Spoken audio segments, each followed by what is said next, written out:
Here is the simulation results for our CORDIC IP implementation to calculate the sine and cosine of a given input.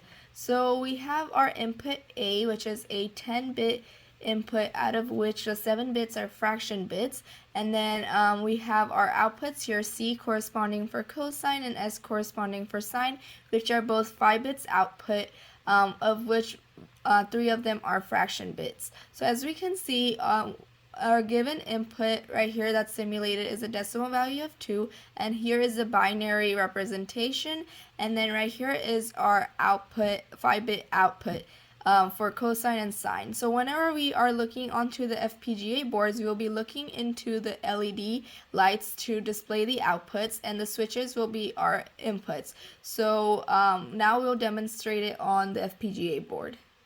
So here is the FPGA board.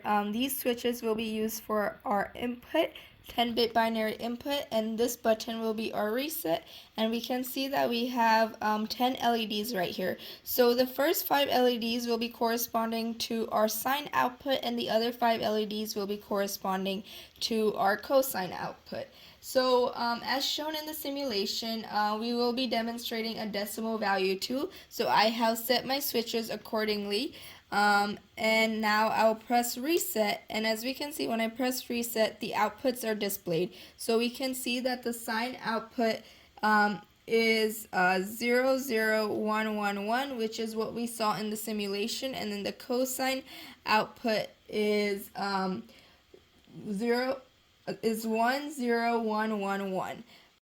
Now we'll do a demonstration for a negative sine value. So we'll do a demonstration for -2. So as you can see, this bit right here corresponds to our sine bit. So since it's high, it's corresponding to a negative sign. So currently I have it set to -2. So I'll press the reset. So when the reset is high, it'll output the cosine and sine values. So as we can see right here for sine, we are getting 10011, and then for cosine we're getting 10111, and which is what we are seeing on our simulation.